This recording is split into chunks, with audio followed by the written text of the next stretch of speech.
The Prince Harry horror show rolled into New York last night, and I say horror show for him because if he was ever worried about being the spare within the royal family, then just take a look at his face here as he arrived at the time event where he was playing second fiddle as ever to his wife.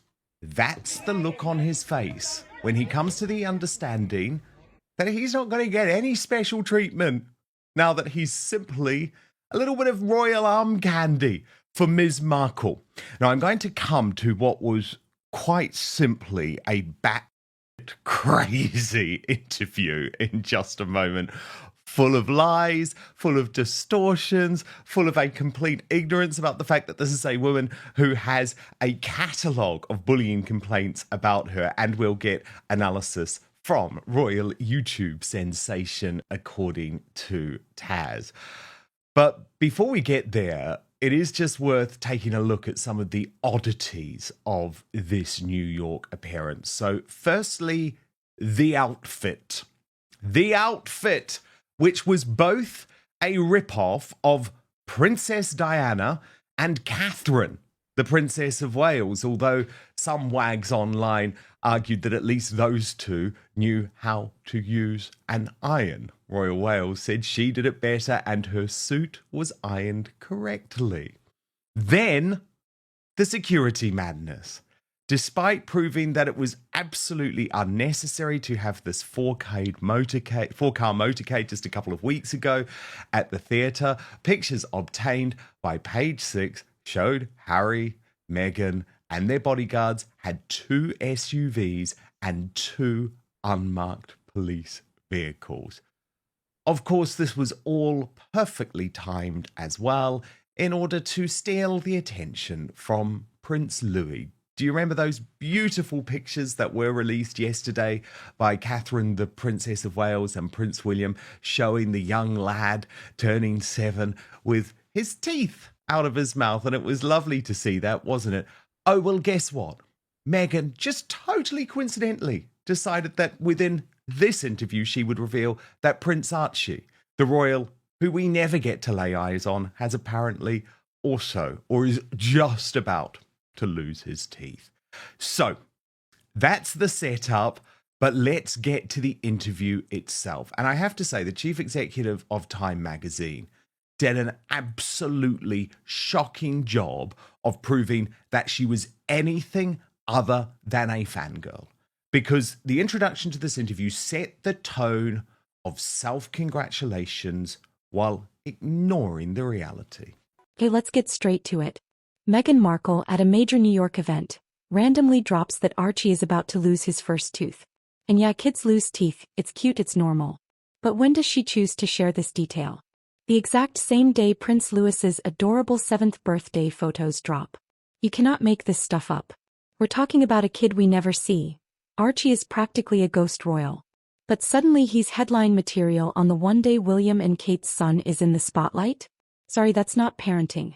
That's PR warfare.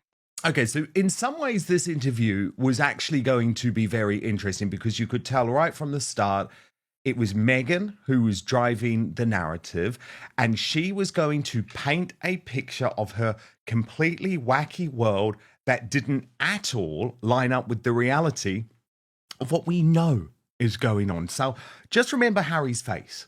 Just remember, actually, let's look at it once more. Harry's face arriving at that event when he has the realization of the fact that he is now a spare to a D-list actress. He is probably more unhappy than he has ever been in his life. But not if you listen to the top line of Meghan's confession. Watch. I think confession for you today that I could very comfortably say is I'm the happiest that I've ever been. And that part, to have a partner and a husband who is just so supportive, and to have healthy kids that are so joyful in the freeness of their life and the safety of their life that we create for them, of all the things that have happened in my life, I never would have imagined getting here at this point. I would feel just so happy and grateful, and I really do. Well, that's amazing. Tash, wow, where to begin? You go. Honestly, there's so much just watching those few clips running around my brain at the moment. Of course she's happy. Of course she's absolutely at peak happiness, Dan. This is a woman that was being written out of Suits, that was running out of time in being able to get other acting roles. She had rental cars, she had a rental apartment. Time was not on her side anymore. She got with Harry, and fast forward, now she's on the Time 100 list. She's got a kids book out. She's had a couple of podcasts. I mean, she's now selling jam because it's her jam. I mean, everything that she's got, the 16 bathroom mansion, is all because she, at the right timing, with the right connections at Soho House, married, well, basically found Harry and got him to marry her. So yeah, I mean, what woman wouldn't be elevated if that's your goal in life, to be a social climber or a gold digger? She won the lottery, Dan. No wonder she's sitting there happy. The thing is, I just don't buy it. I think she is also actually deeply unhappy at the moment because it hasn't worked out the way that she hoped, which was going to be all of this glamour, all of this money, all of this power without having to do any work. And actually, the Royal News Network posted after seeing that part of the interview saying Meghan's confession to the Time 100 summit is that she's the happiest I've ever been. I feel like the more Prince Harry and Meghan keep saying that, the more miserable they are in reality. I guess the difference, Tash, between Meghan and Harry is that Meghan is a professional actress, not a particularly good one, but she knows how to turn on the tears, or she knows how to pretend to be happy. Whereas Harry, he can't fake it. He can't fake his misery, his absolute horror. And I will say Meghan is a pretty good liar. Because like all of her interviews, and I just use that L word now, lies, lies, lies everywhere. Yeah. And I want to point out one of the main ones, Tash, and I'll get your reaction off the back. But this is when she claimed that she doesn't go online. So all of this reaction to every little thing that she sees online on her Instagram page or in her favourite magazines, where does that come from? Well, apparently not from Meghan, because she doesn't look at it all. And folk like you and I, Tash, and people watching this, what saddos, we're all just caught in the swirl. Den didn't hold back. And honestly, he's not wrong. This wasn't just weird, it was strategic. Or at the very least, totally tone deaf. And let's not ignore this moment. Harry's face says everything. He looked miserable, sidelined, and like he just realized he's permanently stuck as Meghan's royal accessory. If he ever thought leaving the monarchy would give him freedom, that dream died under those stage lights. From royal rebel to handbag husband. That's the glow down of the decade. He wanted a new life. But this isn't new. This is just being the second fiddle all over again. Oh, a lot of us. I mean, firstly, Tash, before we get to that, I'm just going to say it. Poor Archie. Archie so desperately needs to be in the UK with his cousins, because don't you just get the sense that Meghan is not going to be happy unless this prince ends up a non-binary with a tongue piercing and purple hair? I mean, yeah, I mean, I've got no idea how obviously Archie and Lily are going to turn out. The fact that they don't seem to have any sort of normal childhood away from, I don't know, they're completely away from all of their family, all of their cousins. You don't see them anywhere doing anything with their parents at all. And obviously Meghan always talks about being a mother is her priority as she goes to the theatre in New York, as Harry's off somewhere else. I mean, what happened to that rule? What happened to that rule, by the way, Tash, that they were always going to leave one of them because they were such hands-on parents? Oh, that rule has gone out the window. That was just another lie. But I found that interview really interesting, though, because she is so clearly saying that her priority is Lily over Archie because she is a girl and not a boy. You got and that the raising of Archie is all about just ensuring that he's okay for women. It's a very, very odd way to raise a young boy. And it's why we have so much problem today with masculinity.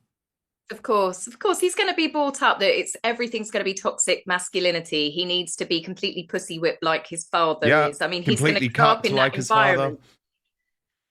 Yeah, it's just everything to do with Meghan when she talks about the children. Nothing seems real. It doesn't seem like, I don't know, maybe it's a California thing. Maybe it's the sort of people that she's bringing them up with. Maybe it's all this word salad waffle that, they all talk to each other. I mean, even when she talks to her friends, they all seem to be saying the same conversations. It's the same words. And it's going to be a very strange environment for the children in comparison if you compare them to what, say, the Prince and Princess of Wales children have grown up in. And I would say that they're Just growing up in a far more just stable normal. world.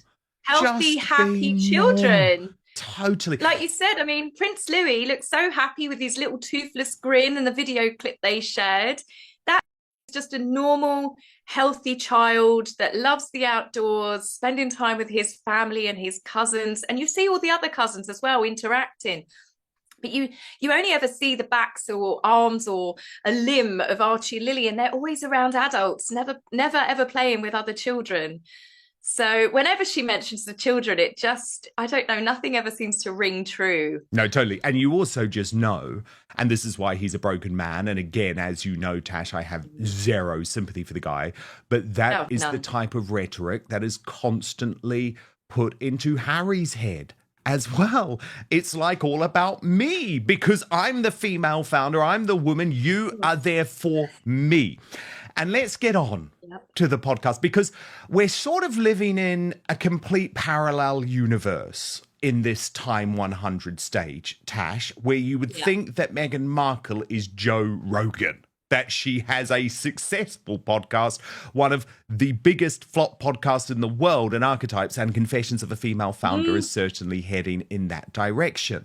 But there's a really fascinating moment where Nancy Sidley, who is the woman at Time, who says that who do you want to get on your podcast or your show? And Meghan, you can just see she's absolutely horrified because we know who she wants to get. She wants to get Taylor Swift. She wants to get Beyonce. She even wants to get, what was it? One of those rappers, I don't know, Ty the Stallion. Is that right? The name? Oh. But you know what I mean? Yeah. She's asked so many people. They've all said no. And so very quickly you see her buying time and desperately grasping for a name that she can use. It's a very, very instructive moment. Can we talk about the outfit? Because royal watchers sure did. People are calling it a blend of Diana and Kate's signature styles. Only difference? At least they knew how to use an iron. But it doesn't stop there. Meghan and Harry show up with a 4-vehicle motorcade. 2 SUVs, 2 police escorts. Why? For a panel and some tooth talk? The theater appearance weeks ago showed us they don't need this level of security. So why the overkill? Simple, it's all about the optics. Make it look big, make it look important. Is not had on your show or your podcast, who would you want to get and mention today? Is this the hook? Is this the bait that we're putting out? I will say I have been so fortunate that even before the series had aired, in talking about what the premise was and how conversational and more relatable we wanted it to be, I was able to get legends like Alice Waters, who she's amazing. I just love her so much, and we've now become friends. Having her on the show, and also other friends as well who we haven't revealed things about season 2, and Ted will come here later, but I can apologize in advance for saying, Jose Andres is going to be on season 2. We love Jose so much. So I think my wish list has been, I've been fortunate to have the people that I want on the show. And if I think of someone else, I'm going to have to figure out a way to tell you so you could put that out there. Perfect. But no, I've been really lucky. We have a great, great lineup. And no, there's no one else I want. I've had Alice Waters and I've had this Jose. Who's this Jose? Tash, can you enlighten me, please? He's World Central Kitchen. He's the guy that set that up, who I'm surprised that they're still choosing to work with because he's also teamed up with the Earthshot Prize and Prince William. And you know how silly Harry is. You would have thought that would have had him cut off. But I think... Okay, so he's a minor league chef or a big league chef. Yes, he is. But I mean, not a household name. he allows them to use them for when they're pretending that they're philanthropists again. They can go work in a soup kitchen or something with him, you know. So I mean, I just he's found that useful hilarious when we know that she not- has been asking all of these A-listers. Gwyneth, they teamed up together. You would have thought she would have been begging Gwyneth, saying, hey, you know, I appeared in your video to stop all of the backlash. Are you going to be on my podcast? I mean, Gwyneth Paltrow, I tune in to listen to her. She has actually built up a hugely successful business. You know, she's got years in the industry and, you know, a successful acting career. And yeah, everybody, it turns out, is just much like the king ignoring when his youngest son calls. Everyone's like, we're just going to pretend that we're not in today. It's that whole ducking behind the sofa when the doorbell rings. Nobody's interested. But you could see her brain trying to process it. Like you said, as soon as the interviewer asked her, you could see word salad loading, word salad loading. And she was trying her best. By the way, that woman who we just saw there, I've got to correct myself, is Jessica Sibley. That is the chief executive of Time. Nancy Sidley is, of course, from the brilliant Sidley twins, who I absolutely adore. I know, I was going to say to you, I was like, I'm sure that's... No, you're very kind for not correcting me. But the reason she's on my mind, though, is because I was thinking of this these two posts on X by Nancy Sidley, which were just brilliant. I'll show you them now. Firstly, she wrote, Meghan is ready in case Harry tries to walk beside her with that little arrow. And it's so funny. You can literally see it. Stay back. You may be the real royal, but in New York, I'm the queen. And then she also posts Meghan and Harry step out in NYC because, of course, it's Prince Louis's birthday. And we know that there was that tooth comment, which we'll come to in just one moment. Yes. Also, Tash, apparently we're just not cool enough. It's Megan the Stallion, who was the rapper who she had asked to appear. Yes. So I remember apologize the Stallion. There's so many Meghans. There's too many Meghans, isn't there? Well, one is quite enough. One is quite enough. Okay, then, because there's more. I mean, this interview is so bad. I promise you. So next, we get the most over-the-top performative answer when flour sprinkles are raised. If she hasn't just made flour sprinkles really the only big concept of her new TV show. Hollywood glam meets royal fantasy, except the public's not buying it anymore. This is where it gets calculated. Prince Louis turns 7. The public loves him. The photos from Catherine and William were adorable. Louis with his toothless grin just being a happy kid. And boom, within hours, Meghan drops her tooth news. About a child no one ever sees. You tell me if that's a coincidence. Because let's be honest, Meghan has a history of releasing big moments whenever a royal event is trending. Weddings, coronations, even funerals, she finds a way into the headlines. See, I think this shows the types of people she hangs around with, Tash, because I'm going to let you in on a secret. If I'm at a restaurant and they put edible flowers on my food, I'm genuinely furious. I mean, the first thing I do is literally pick them off. I think it's weird. Like, I don't want to eat flowers. I find that quite a creepy idea. I don't think flowers are things that you eat. And maybe I'm in the minority, but does it really give people that much joy? According to Meghan, everything gives joy. Flowers in ice cubes, flowers everywhere. I mean, the flower sprinkles on the donuts, that could be quite a nice touch, I suppose, if that's your thing. But when she started putting it on frittatas and eggs and, of course, the crudité boards, I mean, she literally was putting flower sprinkles on everything. And because I'd already seen that the exact same mix of flower sprinkles you can buy for bunny and guinea pig food, and it's the exact same concoction, the same coloured flowers. I'm like, she's literally sprinkling rabbit food onto absolutely everything, adding like she said herself, she's this little fairy. She's like a glitter fairy. I knew it was gross in some way. Yes. This is why exactly I pick them off. It's always at one of those restaurants that are just more concerned. And I feel like this is totally what Meghan is all about and what With Love is all about. More concerned with appearances than food, because we know Meghan doesn't eat much, not after the Zemi injections. You know, she has no true love for food. And so it's all about making things look great. Whereas with me, I'm all about, no, I want the food that tastes great. Okay, then the most extraordinary thing, Tash, and this clip is quite something for two reasons. So firstly, it's where we see her totally out of nowhere decide to add in the fact that Archie is losing his front tooth, which we know she purposefully did because it was the same day that the Prince Louis pictures had come out. Because you'll watch this and it just comes from nowhere. Like, doesn't make even sense. Jessica Sibley's like, what? Why are you talking about this? But the answer actually starts with her being so insane when it comes to what as ever means. She says that as ever is actually about connecting people and being grounded.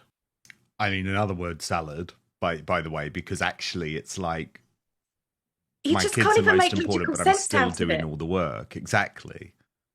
Yeah, but there's no way she raised that tooth line without knowing about Louis. It's always the same playbook. Look at me. And people are starting to catch on.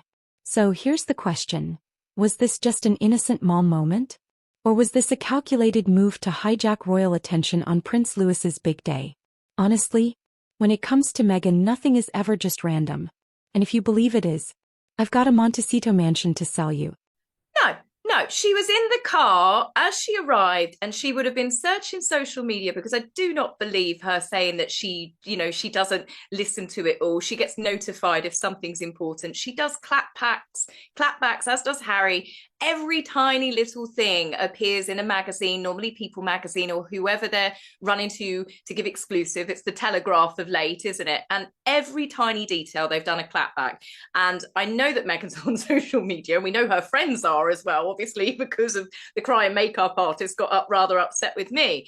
But I think she would have been surfing the internet and would have seen that Prince Louis wasn't just trending because it was his birthday, and she seems to be obsessed with trying to overshadow Prince Louis's birthday. She does something every single year, but it's the fact that it was to do with his teeth missing. It was toothless, and that's what was going round, because he looked absolutely adorable and lots of people were talking about his toothless grin. Now all of a sudden, it just happened to be the exact same day that Archie is losing his tooth, and he may well be. It could be a coincidence, exactly the same as it's a coincidence that she started merching Princess Charlotte's and Princess George's most famous items of clothing. Nothing with that woman is a coincidence. She stalks the Princess of Wales and the entire family. So yeah, like you said, it was just completely bizarre that she suddenly injected in there randomly about Archie losing a tooth. She's certifiable. She really is. She is.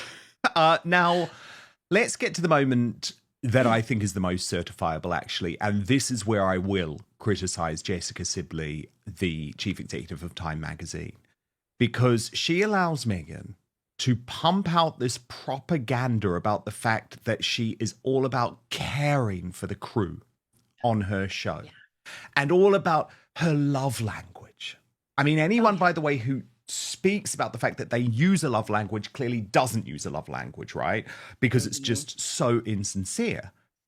But for Jessica Sibley, as someone working for a news organization, to allow that narrative to take hold and not to say for even one moment, but hang on a moment, what about all of the multiple accusations of bullying against you on both sides of the Atlantic? Don't you want to address them now? Because your love language, Meghan, seems to have got lost in translation by Brits and Americans who have worked for you. Oh, wasn't she so generous? Giving some of that awful crew a couple of chicken wings. And actually, by the way, it's that awful crew who she claims to be so in love with that is the reason why she didn't film at her real home. Watch. A crew of 80 people, which also, when people said, why didn't you do it in your house? It's like, well, my kids are coming home for their nap, and 80 people in the kitchen isn't really the childhood memory I would love for them to have. So we were really fortunate to find something close by. But I think, look, all of that is part of how I take care of myself, and tapping into what really ignites my joy is part of that, and being creative has really, really been anchored in that for this moment.